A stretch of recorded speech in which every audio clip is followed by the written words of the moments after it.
Hi everyone, my name is Charlie and today is the start of another reading vlog. Since last we spoke, I have finished reading Palladian by Elizabeth Taylor.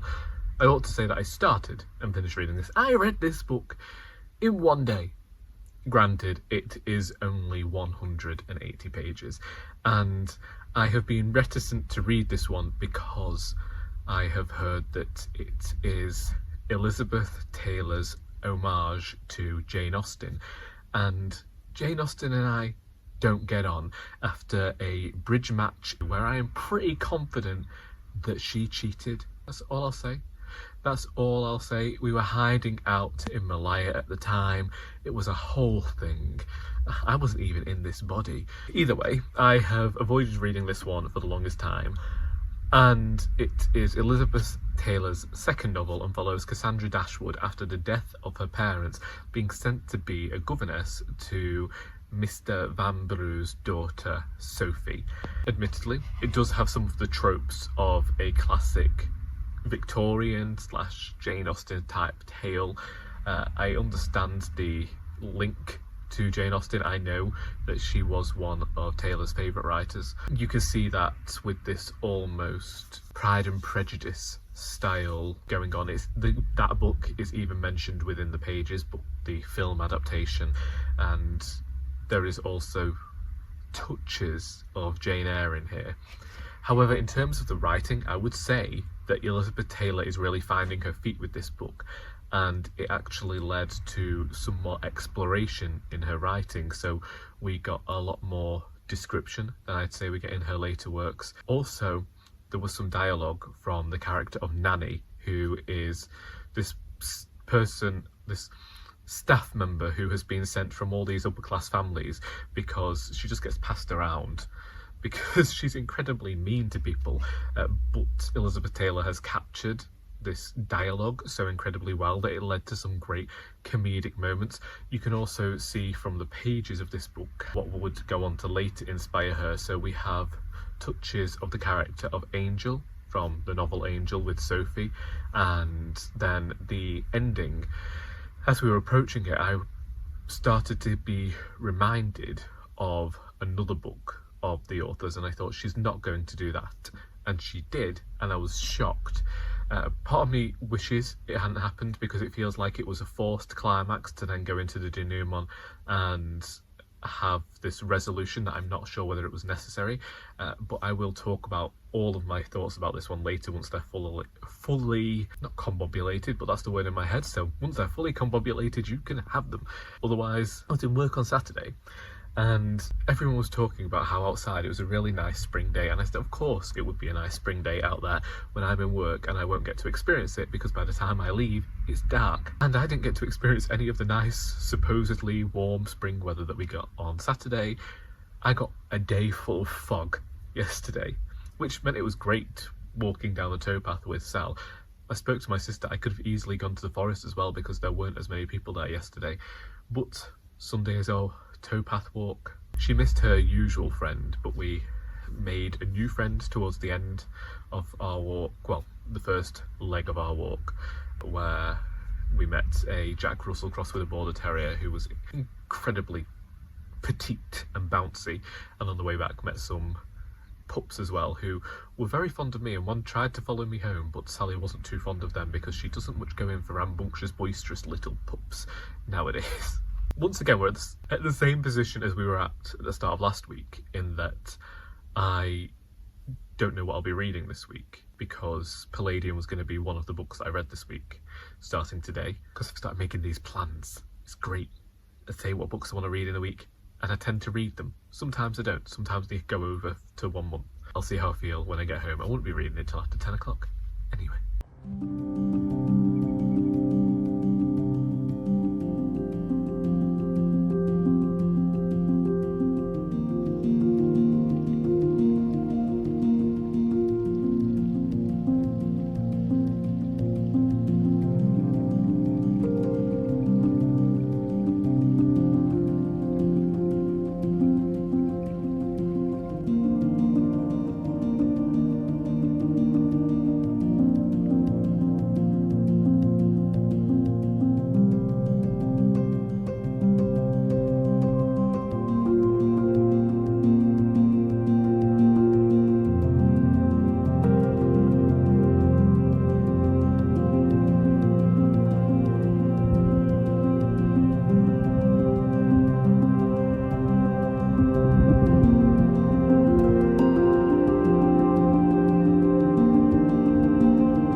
actually ended up being a rather great day, really. When I got up in the morning, I had a message off Charlie, of Charlie Brooke Reed. Talk about her all the time, you'd think we were friends. And we are. And she said that she was going to start reading Frostheart, Rise of the World Eater by Jamie Littler. We agreed at the start of this year that if we didn't read this book this year, then we were never going to do it. I'd originally included it in a Challenge Charlie for our first Christmas cracker in 2022. We talked about reading it again towards the end of last year, and so we knew that this year had to be the year. And Charlie messaged me and said it'd be a nice bit of light filler. This book is 500 pages, but she was right, because I read the first chapter at 9 o'clock and then put it aside, probably started reading at 10:30, and I finished it by 1 o'clock. I was reading 3 pages a minute with this. It is a fantastic climax to a series, a brilliant adventure novel that discusses the importance of found family and how hate is a human construct in a really accessible fashion for the middle grade market. The pace never lets up. We begin where the second book left off, and for the first 100 pages you're really getting to see the repercussions of where everything was at the end of the second book, and then we move into the actual story of the rise of this world eater as Ash and his friends go about trying to put a stop to this monster that has been released after millennia. And we also get to see the gang separated and how Ash manages with that, and how he manages now that he realises that the dream that he's always longed for might actually have proven to be a nightmare. Honestly, thrilled by this book. I said to Charlie, one of the things that made me sad about this, and it was the same thing that made me sad about the first book, and not necessarily the second book. The second I liked, but not as hugely as this book. This book I thought was fantastic. I was stunned and amazed. The thing that saddened me is the fact that I didn't have this book when I was a child, because I've talked about it before. When I was a child, if I really liked a book, and I had so few books that I would just read them over and over again, and I would have loved for this to have been a story that I had as a child to have just got to consume and reread. And I know that I could do that as an adult, but I also know that I wouldn't have that same thrill and that joy that I would have had when I was younger. And I know this because when we got to the end of the novel, I said that I had dealt with certain aspects of this book as an adult would, and I think that what happens would be fulfilling for any child who was reading this series, and perfectly at the level of emotion that is necessary for this book. But for an adult, I had too many questions. It was the strange thing that I talked about with Charlie, because Charlie messaged me saying at the time she thought it was too long, and I said I can see that, but there were also scenes within here that I wish had been longer and that things had been a bit more drawn out. But I feel like that could have also slowed down the pace, because it did feel like I held my breath a lot with this book. I could have had a panic attack because of how much I held my breath for the 2.5 hours that I was technically reading this. It is a fantastic end to the series, and I honestly recommend that if you have some younger people in your life, you get them onto the Frostheart series, because they are really going to enjoy their time with the books. I know that Jamie Littler has some more books out now, and I'm probably going to get them from the library when I'm able to. I unhauled most of the middle grade fiction from my shelf earlier this year because I knew that a local school was looking for children's books, and I thought, well, I'm not going to reread them again. I don't know that I'm going to be unhauling the Frostheart series. I've kept a few. I kept Liesel and Pearl and the Spindlers, and I kept the ones that were very dear to me. And I think that this might have achieved that status as well. And once again, we have this strange phenomena that me and Charlie have just developed. I don't know how this happened, where one of us will message the other and say, I'm reading this today, do you want to read it today too? And we'll do this buddy read, and we'll finish the book in a day. We've done it with Frostheart 3, we've done it with In Memoriam last year. It happens regularly. I don't understand it, I don't get it. Maybe it's just friendship, I don't know. It was just really great to read this book about found family and friendship with a friend. Who'd have thunk it? So that was Frostheart 3. And I don't know what I'm going to read next. That has been the issue all week. I originally wrote down a plan of what I wanted to read this week, and that has been thrown out the window by Frostheart, because now I'm thinking, oh, I want all the fantasy adventure. So I'm thinking, do I go to Legends and Lattes? Do I pivot entirely and read something very literary and very, very prim and prosaic? I don't know. I don't know what that voice was. I've never found that voice before in my life, but there it is. After I read Frostheart 3 yesterday, I decided to go for a walk in the forest, and I knew that I wanted a proper long adventure because last week everything was a write-off. The Tuesday it poured it down with rain and I had a cold, and the Wednesday we'd done a short walk around the forest. Thursday Sally didn't really get a walk either, and so that meant that apart from going down the towpath on Sunday, Sally hadn't had a really nice long walk. And a few weeks back my sister and I went for a walk around the forest, and we walked on this route that I haven't been on since about 2020, and it's just because I never thought I'd find it without her. I forget roads exist, you see.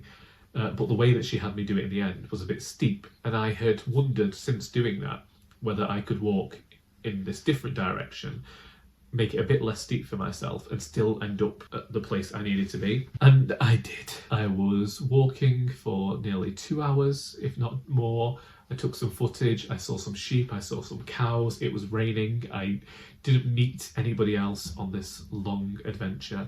At times, I honestly felt like a hobbit. Now, I know hobbits aren't known for adventuring, but I just felt like I was in Middle-earth. In the nice parts of the films, you know, when the Hobbit's all nice and it's playing the wistful music towards the beginning, and we haven't met any trolls or orcs yet, and we haven't yet had dinner. We're about to greet Gandalf on the porch. There was rain though, but it was mizzle. I don't know, but it made me look forward to maybe a month's time when spring is here. I want to do the same start of the walk that takes about an hour and a half, and then when I cross over, because the place where I turned left yesterday, I want to go right instead, and it's up this steep hill, and it takes in more of the forest, and it could turn the whole thing into maybe a 3 to 4 hour journey. I'm thinking of starting it early in the morning and doing it to finish around lunchtime, but I'm just really excited at the prospect of that one. I don't know where I'll park, because I feel like I made a mistake with where I parked yesterday, because I didn't park for the walk that I did. I parked for another walk that I do, and when the walk was finishing, I kept walking past all these empty spaces thinking, I wish I'd parked here. I wish I'd parked here instead, because I could have just got back in my car and come home. But there was just, I don't know, there was something incredibly great about reading a fantastic piece of fantasy fiction and then going and having this really long walk with Sally that I'd been thinking about for ages, and then the knitting. Now, I have been trying to learn to knit for the entire year, and it has been going terribly. I have had the needles too tight and wondering just how it's going wrong. I can cast on fantastically, but then when it comes to the actual knitting, it's not going right. Well, after 3 weeks of constantly removing the wool from the needle and then putting it back on and starting again, I discovered that I wasn't actually knitting correctly. And it only came because I was watching a video about how to fix stitches that were too tight, and I realised the way that the person was using their needles was not how I'd been using the needles. What I have started knitting, I don't know how it's happened. I started with 10 stitches, I've now got 25, so I've clearly done something wrong somewhere. There are huge gaps, there are drop stitches, but all I'm trying at the moment is just to get the regularity of the knitting. And then once I've done that, I can have this really messy, horrible piece of knitting to say that I started here, because I just want to have this skill. I can sew already, not to I'm not making a garment, I'm not going on Drag Race and making a dress, but I can sew adequately. One of my favourite things to do is sew a button on. Obviously I don't want to be at the point where I've got to sew a button on, because it usually means they've fallen off and that's a complete faff, but I do love the process of sewing a button on. I like knowing how to sew, and I think that with the knitting, that one, it means that it's something to do whilst I listen to an audiobook, and two, it's a skill that I'll have that maybe a hobby, I don't know. It's something there that I'm not trying to make any money off of, and I feel like everything that I do at the moment, apart from the reading, does the reading make me any money? No, but it did get me chocolate last year, so. Which was really difficult actually, to get given chocolate to say thank you for getting a review copy of a book, which I still haven't reviewed, when I don't consume sugar. Anyway, yeah, I just wanted this skill that I'm not going to make any money off of, like the writing, so I'm trying to have this as a hobby. And I'm not planning on making anything extravagant. I'm not out here trying to make my own jumpers or anything like that. I am going to be knitting this whole thing, and then I'm going to start learning to purl as well, and then I'll be unstoppable. I will say that I decided to do this incredibly cheap as well, so I bought a set of needles from the shop for £1 and a ball of wool for 50p, doing this very cheaply at first just to get myself started.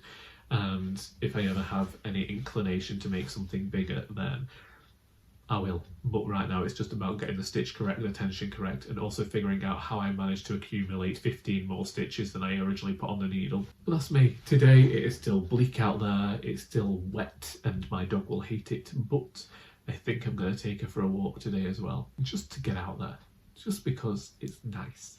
Just because we missed so much walking last week because of that cold. It's nice to do. Should probably find something to read though. I didn't update you yesterday because it ended up being a somewhat busy day. It's Friday and I took today off work because yesterday was a poetry event at Mash Guru in Macclesfield, which is Poetry Pandemonium hosted by Mark Rawlins.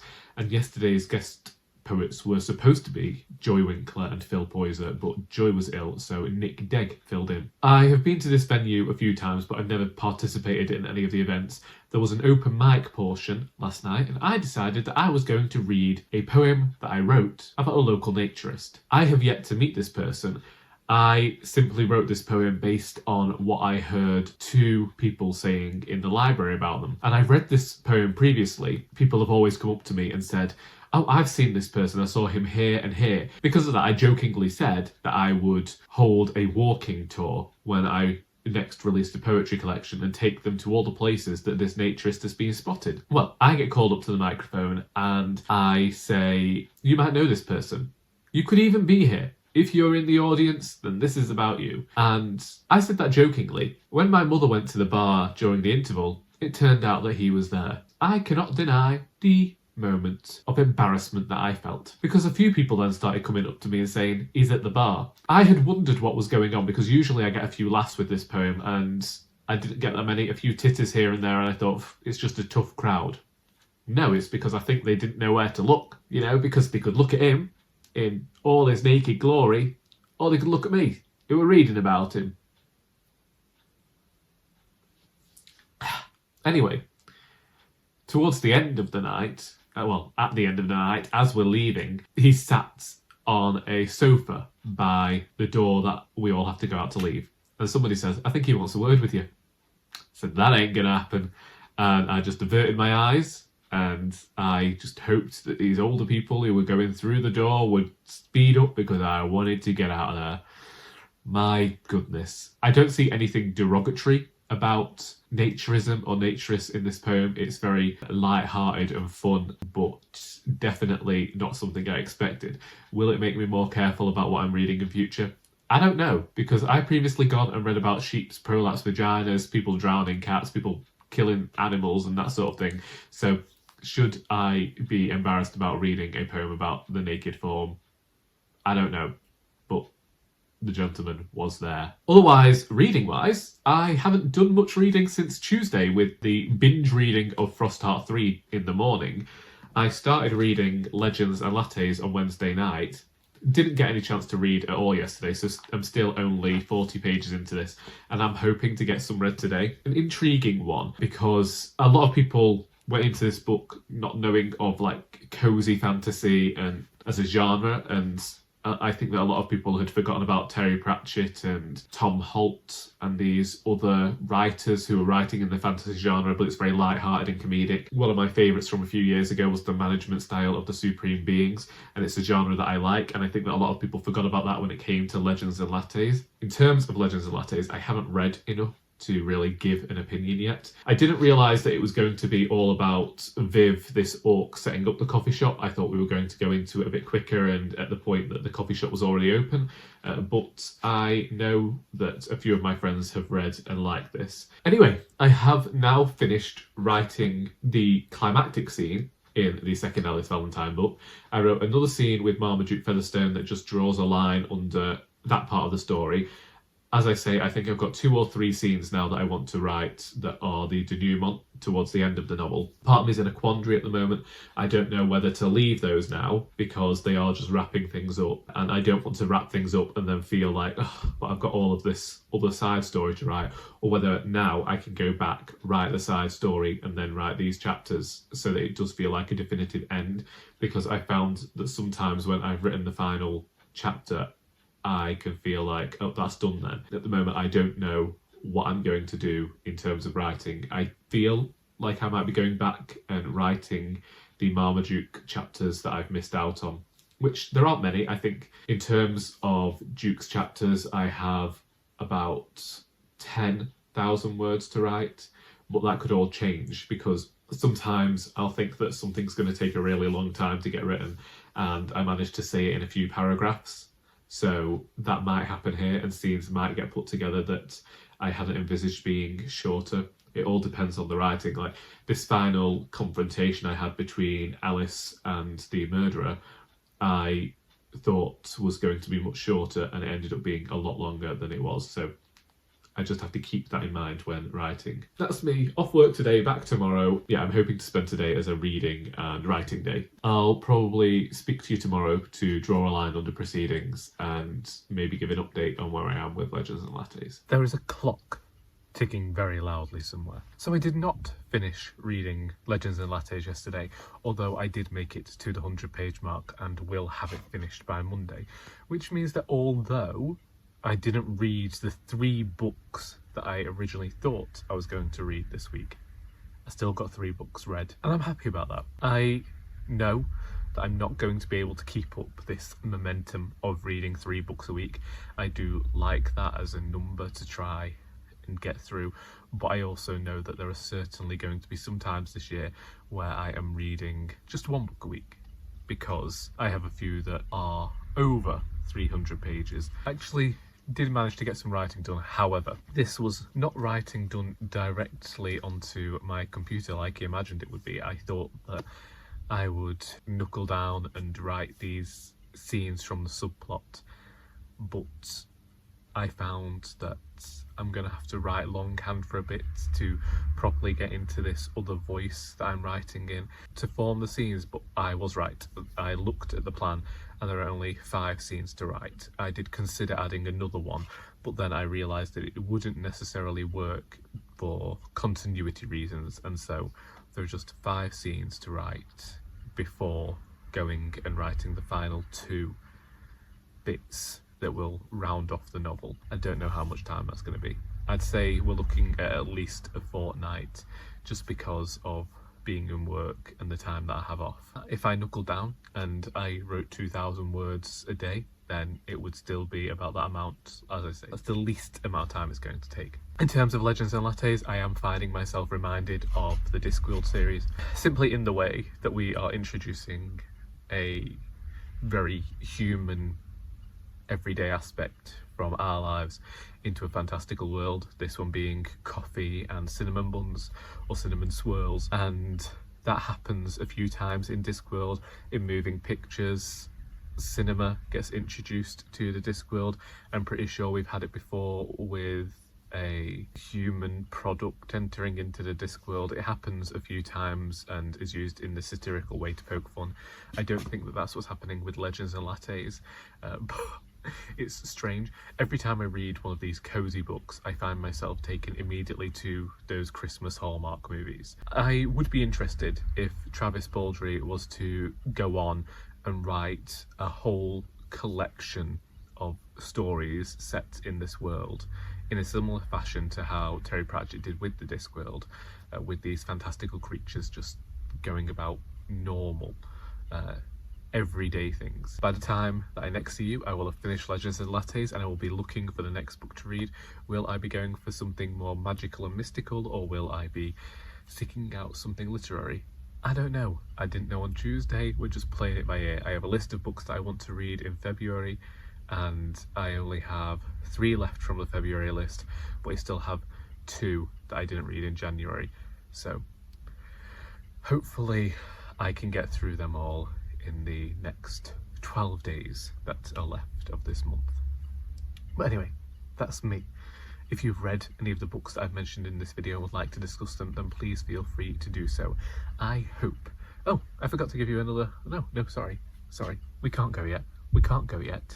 Because yesterday, having told you about the naturist turning up at the poetry night in which I read a poem about him, the host of that night got in touch with me and revealed that the man actually turned up late and didn't decide to make himself known because he didn't want to interrupt the night.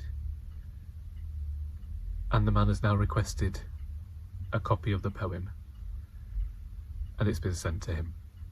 So, there we go. I hope that you have enjoyed this video, because until next time, that is all.